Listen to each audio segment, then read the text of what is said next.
আপোনালোক সকলো অৱগত যে যোৱাকালি নিশাৰ পৰা অসমৰ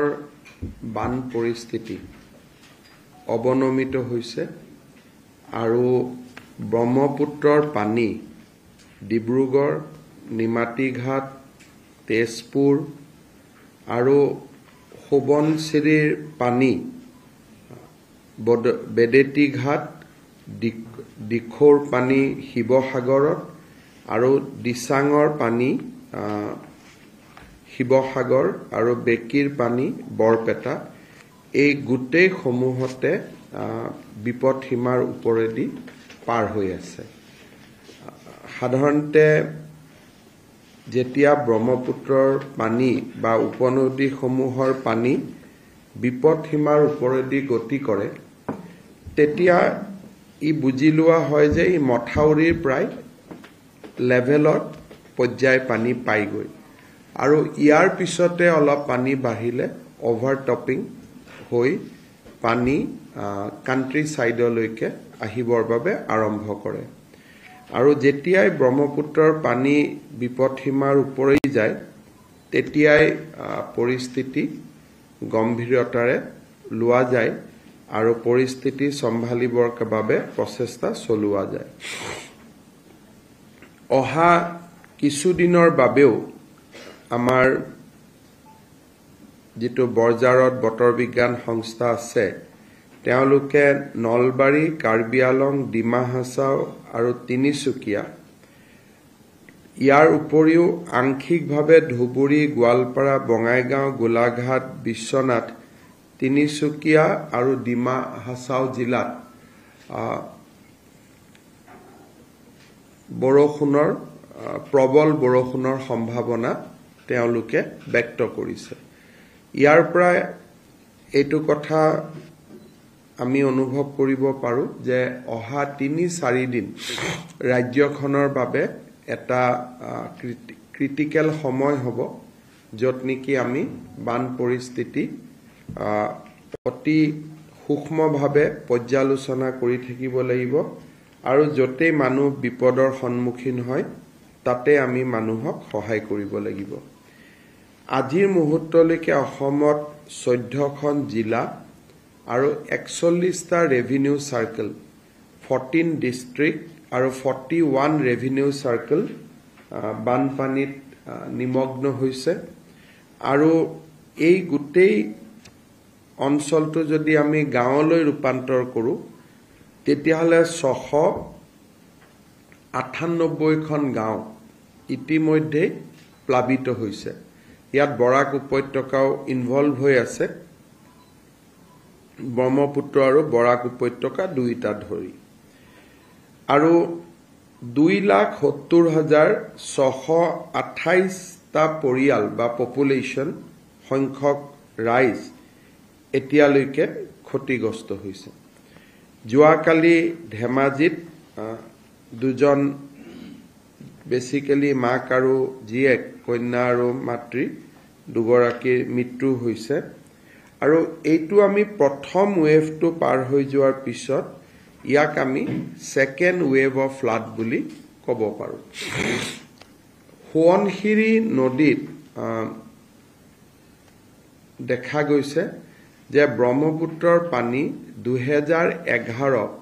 আৰু 2017 এই দুইটা চনত আটাইতকৈ বেছি বানপানী হৈছিল সোৱণশিৰি পানীৰ কাৰণে। এই দুইটাৰ যিটো লেভেল আছিল, হাইয়েষ্ট ফ্লাড লেভেল আছিল 2011 আৰু 2017, দুইটাই অতিক্ৰম কৰিছে আৰু সেইকাৰণে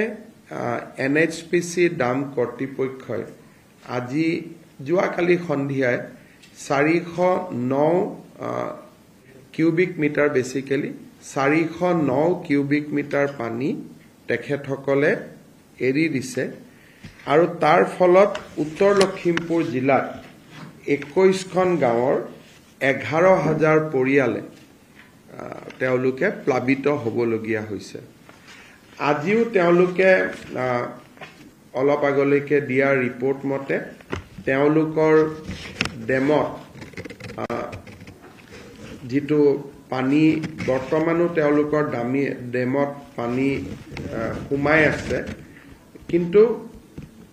এতিয়ালৈকে নতুন ডিসচাৰ্জ তেওঁলোকে কৰা নাই আৰু বৰ্তমান তেওঁলোকৰ ৰিজাৰ্ভিয়ৰতে পানী ৰাখি থাকিব পৰা অৱস্থাত আছে বুলি তেওঁলোকে কৈছে। অৰ্থাৎ আজি সেকেন্ড ডিসচাৰ্জ হোৱা নাই, বৰ্তমানলৈকে যোৱা গধূলিয়ে হোৱা ডিসচাৰ্জটোৱে আমাৰ পৰিলক্ষিত হৈছে। কাজিৰঙাটো বানপানী কাজিৰঙাৰ বিস্তীৰ্ণ অঞ্চল প্লাবিত কৰিছে আৰু কাজিৰঙাত আমাৰ যি কেম্প আছে, বেসিক্যালি ফৰেষ্টৰ বন পৰীক্ষণ চকী বা আমাৰ যিবিলাক ফৰেষ্টৰ চকী আছে, ইয়াত আমাৰ 233 ফৰেষ্ট চেকপোষ্ট থাকে, ভিতৰত তেওঁলোকে ডিউটি কৰে। তাৰে 95 ইতিমধ্যে ব্ৰহ্মপুত্ৰৰ পানীত প্লাবিত হৈছে। ডিব্ৰুগড় জিলাত ব্ৰহ্মপুত্ৰ বিপদসীমাৰ পাৰে ওপৰেদি বৈ থকা বাবে ডিব্ৰুগড়ত যি পানী সোমাই আছে তাক আমি মেচিন লগাই ব্ৰহ্মপুত্ৰলৈকে পঠিয়াব পৰা নাই, কাৰণ ডিব্ৰুগড় টাউনতকৈ ৱাটাৰ লেভেল ব্ৰহ্মপুত্ৰত ওপৰত আছে।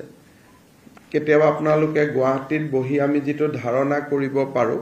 যে আমি গুৱাহাটীৰ পানী পাম্পেদি ব্ৰহ্মপুত্ৰত পেলাই দিওঁ, কিন্তু ব্ৰহ্মপুত্ৰ যদি গুৱাহাটীৰ পানীতকৈ ওপৰেদি যায় তেতিয়াহ'লে আমি তালৈকে পানী ডাইভাৰ্ট কৰিব নোৱাৰা হওঁ। একেই ডিব্ৰুগড়তো বৰ্তমান প্ৰশাসনৰ সন্মুখত জটিল সমস্যাটো হৈছে যে আমি চহৰৰ পানীখিনি আমি ব্ৰহ্মপুত্ৰলৈকে পঠিয়াই দিব পৰা নাই, ব্ৰহ্মপুত্ৰ বিপদসীমাৰ ওপৰেদি বৈ থকা বাবে। তাৰ ফলত ডিব্ৰুগড়ৰ ৰাইজে যথেষ্ট কষ্টৰ সন্মুখীন হৈছে। কাজিৰঙাত আজিৰ পৰা আমি ভেহিকুলাৰ ট্ৰেফিকৰ মুভমেণ্টত ৰেষ্ট্ৰিকশ্যন আনিছোঁ। আজিও এটা পহুৰ আক্ৰমণত আঘাত পাইছে, যান বাহনৰ আক্ৰমণত, সেইকাৰণে আমি ট্ৰাকছ কমপ্লিটলি বন্ধ কৰিছোঁ। তেওঁলোকে নৰ্থ অসমেদি তেওঁলোকে ডিব্ৰুগড়ত সোমাব আৰু পাৰ্চনেল যিবিলাক ভেহিকুল আছে বা নাইট ছুপাৰ আছে তেওঁলোকক প্ৰতি আধা ঘণ্টাৰ মূৰে মূৰে পুলিচে এস্কৰ্ট কৰি লৈ যাব, যাতে 30 স্পীড মিটাৰটো মেইনটেইন কৰিব পৰা যায়। আমি নাইট ছুপাৰ আৰু পাৰ্চনেল ভেহিকলটো আমি বন্ধ কৰি দিয়া নাই, কাৰণ মানুহ গহপুৰ বা বিপুৰীয়া দি ঘূৰি যাবৰ কাৰণে যথেষ্ট কষ্টৰ সন্মুখীন হ'ব, কিন্তু তেওঁলোকক আমি আধা ঘণ্টাৰ মূৰে মূৰে এটা পাইলট এস্কৰ্ট কৰি 30 মিটাৰতকৈ যাতে বেছি স্পীডত নাথাকে সেই ধৰণে আমি তেওঁলোকক লৈ যাম। আপোনালোকে জানে যে অহা কালিৰ পৰা লখিমপুৰত আমাৰ দুদিনীয়াকৈ জিলা উপায়ুক্তৰ সন্মিলন হ'বলগীয়া আছিলে, কিন্তু ৰাজ্যৰ বান পৰিস্থিতিৰ পৰিপ্ৰেক্ষিতত জিলা উপায়ুক্তসকলৰ উপস্থিতি জিলা সদৰসমূহত অতিকে প্ৰয়োজন। সেইকাৰণে আমি এই জিলা উপায়ুক্তৰ সন্মিলন সাময়িকভাৱে স্থগিত কৰি জিলা উপায়ুক্তসকলক নিজ নিজ জিলাত বান পৰিস্থিতি তদাৰক কৰিবলৈ আমি নিৰ্দেশ দিছোঁ। আমাৰ মন্ত্ৰী ৰঞ্জিত দাস, পীযুষ হাজৰিকা, সঞ্জয় কিষাণ, অৰ্থাৎ নৰ্থ লখিমপুৰ আৰু ধেমাজি, ডিব্ৰুগড়, তিনিচুকীয়া, যোৰহাট, শিৱসাগৰ, গোলাঘাট, এই প্লাবিত অঞ্চলকেইটাক মন্ত্ৰীসকলক ভ্ৰমণ কৰিবৰ বাবে নিৰ্দেশ দিয়া হৈছে। ইতিমধ্যে মন্ত্ৰী ৰঞ্জিত দাস ডিব্ৰুগড়ত আছে, সঞ্জয় কিষাণ ধেমাজিত আছে, পীযুষ হাজৰিকাও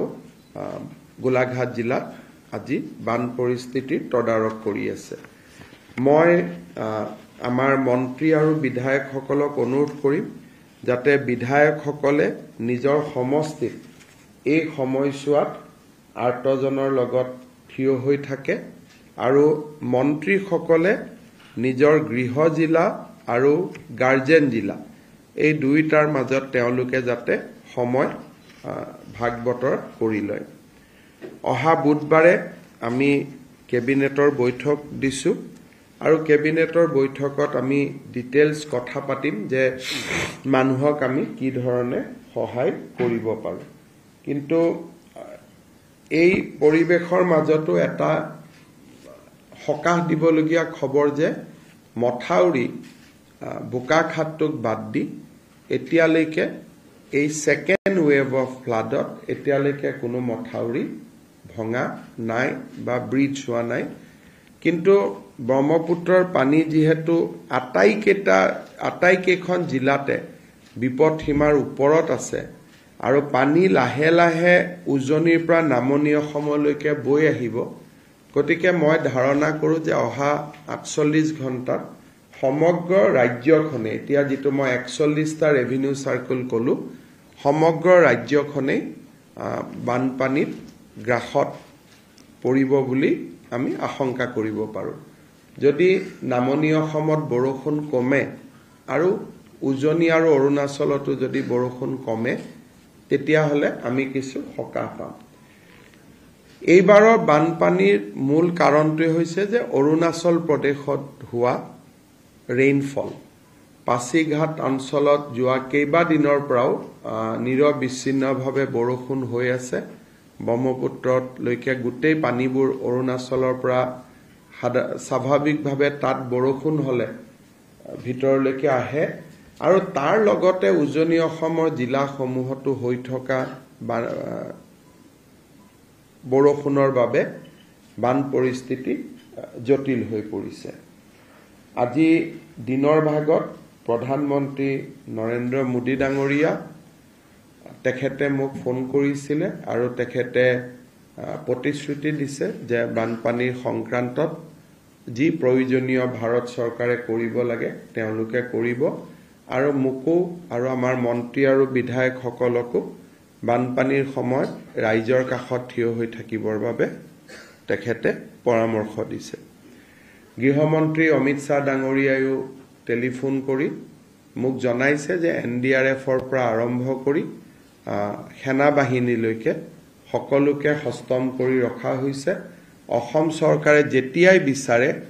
NDRF আৰু ভাৰতীয় সেনা আমাৰ সহায়ৰ বাবে প্ৰস্তুত হৈ আছে ইতিমধ্যে NDRFে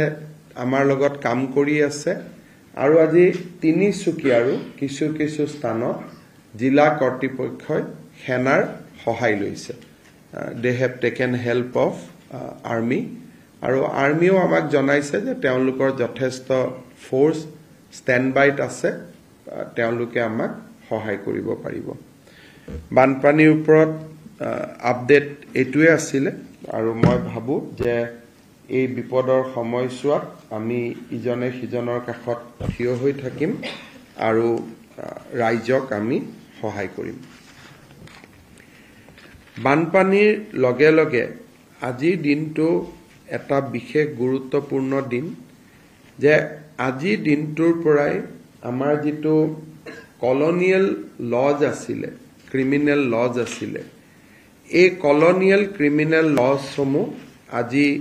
এক প্ৰকাৰ ৰিপ্লেস হল ন্যায় সংহিতা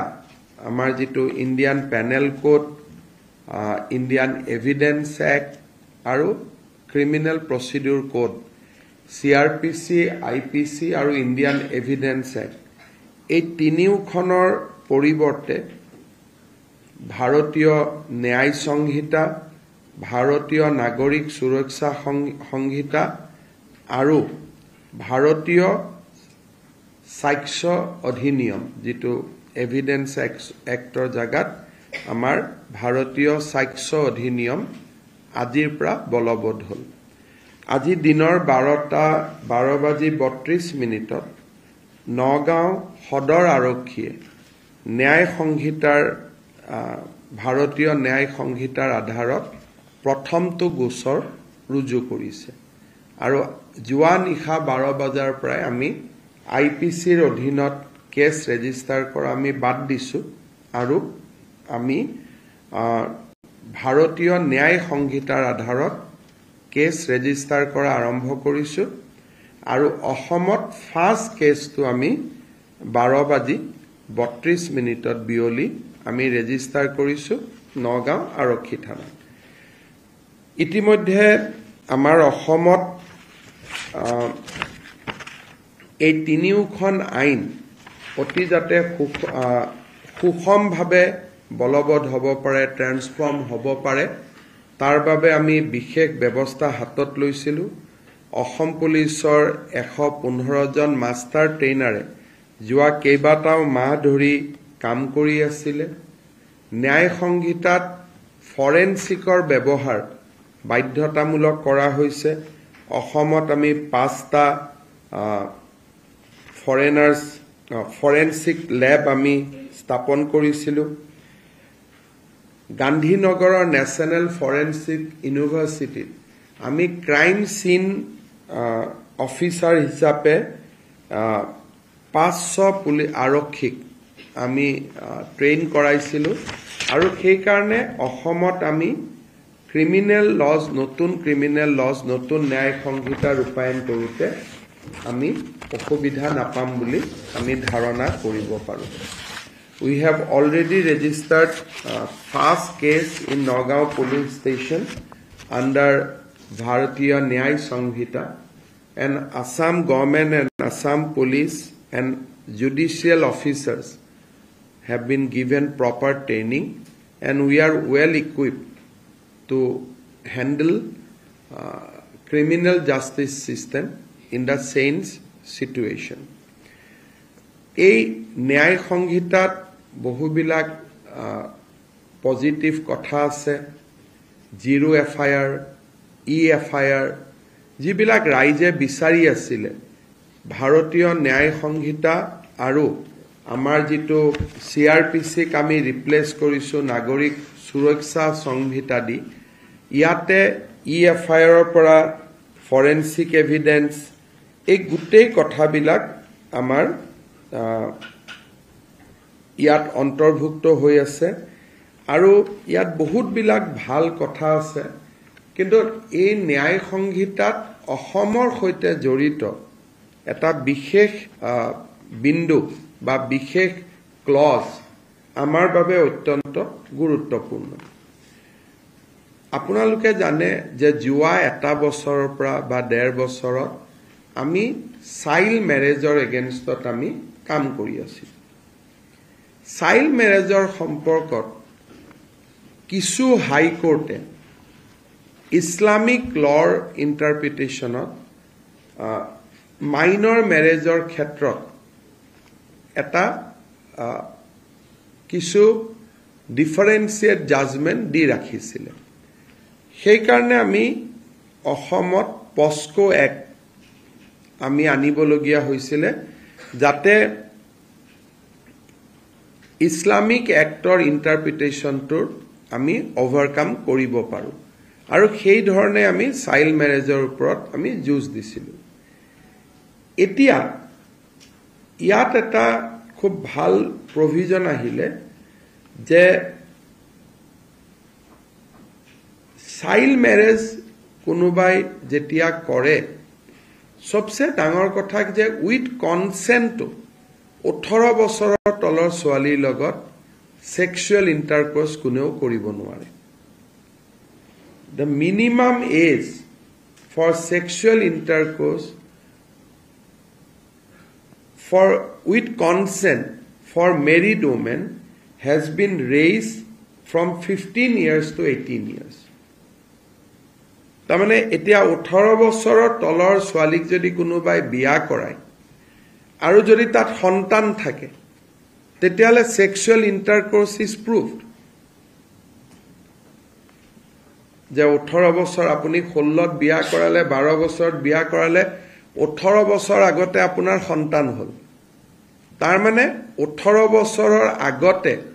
আপুনি আপোনাৰ পত্নী হলেও আপুনি সেক্সুৱেল ইণ্টাৰকোৰ্স কৰিব নোৱাৰে। আৰু যেহেতু সেক্সুৱেল ইণ্টাৰকোৰ্স কৰিছে, this has become a new category of offence under Bharatiya Nyaya সংহিতা।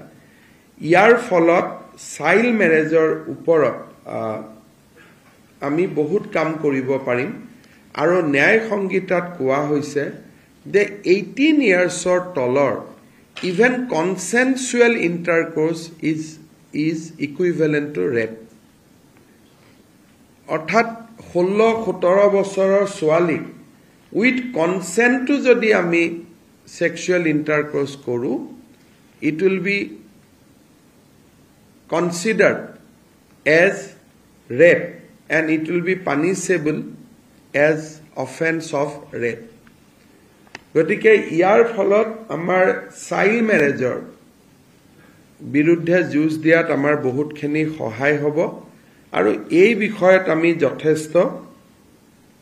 কাম কৰিম যাতে ৰাইজক নতুন অফেন্সৰ বিষয়ে আমি জনাব পাৰিম sufficient to say that এতিয়া মই বিয়া কৰাব পাৰো কিবা কাৰণত বিয়া হল ঘটনা চক্ৰ কিন্তু মই ইন্টাৰকোৰ্স কৰিব নোৱাৰো গতিকে চাইল্ড মেৰেজৰ লগত 18 বছৰ তলতটো prohibited আছে পানিশমেন্ট কম আছিল 3-4 years কিন্তু যেতিয়া আপুনি child marriage with sexual intercourse it will become a rape ধৰ্ষণৰ গোচৰত তাক আমি তদন্ত কৰিব পাৰিম আৰু আদালতে শাস্তি দিব পাৰিব ইয়াৰ উপৰিও ন্যায় সংহিতাত যেনেকৈ আপোনালোকে বহুত সময় দেখা পায় যে বেয়া কাম কৰিবৰ কাৰণে শিশুক জড়িত কৰোৱা হয় কাবাক থ্ৰেটনিং দিবৰ কাৰণে কিবা চিঠি পত্ৰ দিবৰ কাৰণে শিশুক ব্যৱহাৰ কৰা হয় ইয়াক ন্যায় সংহিতাত অফেন্স বুলি লোৱা হৈছে আৰু ভিক্টিমক এফআইআৰৰ কপি দিয়া কিবা কাৰণত যদি প্ৰসিকিউশনে কেছ উইথড্ৰ কৰে কোৰ্টে ভিক্টিমক শুনিব পাৰিব আৰু কেছ এটা ৰেজিষ্টাৰ হলে 90 দিনৰ পিছত কেছটোৰ প্ৰগ্ৰেছ কি সেই বিষয়ে ভিক্টিমক জনোৱা দি বহুত বিলাক positive things has been incorporated in the new ন্যায় সংহিতা অসমৰ কনটেক্সটত আমাৰ চাইল্ড মেৰেজৰ ওপৰত যুঁজ দিয়াৰ কাৰণে আমি বহুখিনি এই নতুন নাগৰিক সংহিতাৰ কাৰণে আমি বল পাম ইয়াৰ পিছত মই দুটা সৰু ঘোষণা কৰিব খুজিছো যোৱা আপোনালোকে জানে যে কেইটামান দিনত শিক্ষামন্ত্ৰী ডাঙৰীয়াই বাৰে বাৰে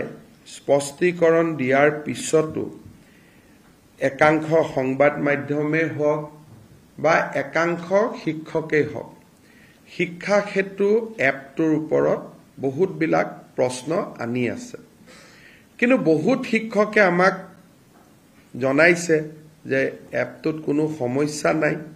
কিন্তু তাৰ পিছতো একাংশ সংবাদ মাধ্যমত এই বিষয়ে যোৱা এটা বছৰ চৰ্চিত হৈ আছে